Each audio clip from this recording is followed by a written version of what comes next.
importante. On crée l'histoire du club avec ce premier titre européen. On avait fait un exploit d'aller en finale il y a 3 ans, en 2015. On a perdu contre une équipe qui était plus forte que nous. On avait fait un très bon match à domicile. Au match retour, on avait été dominé. On sait qu'une finale, ça se joue à pas grand-chose. Là, sur cette finale aller en Espagne, après 4 heures de match, on a perdu 3-2, 11-9 sur le dernier match, voilà, de 2 points, on a perdu.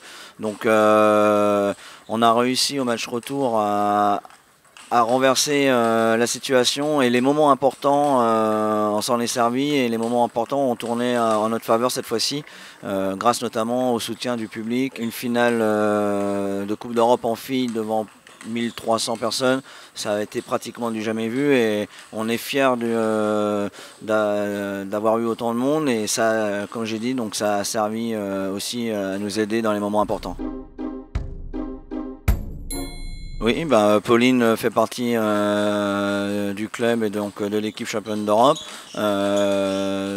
Malheureusement, elle n'a pas pu être là sur le match retour puisqu'elle était sélectionnée en équipe de France.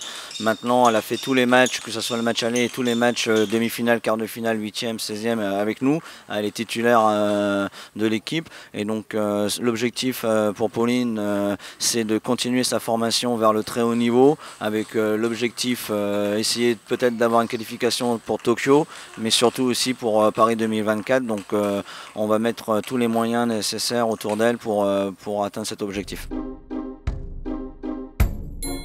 Déjà c'est un très beau titre, voilà, championne d'Europe, il n'y en a pas eu beaucoup des clubs en France qui ont gagné la Coupe d'Europe.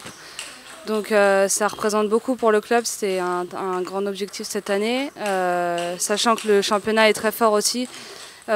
C'était dur de concilier les deux et voilà, c'est très beau ce titre et je suis fière de faire partie de cette équipe et de ce club.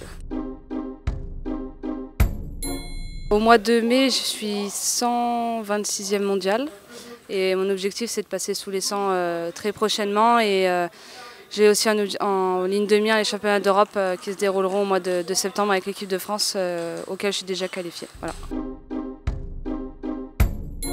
J'ai en ligne de mire Tokyo. Voilà, je sais que ça va être dur parce que le système de qualification est vraiment difficile.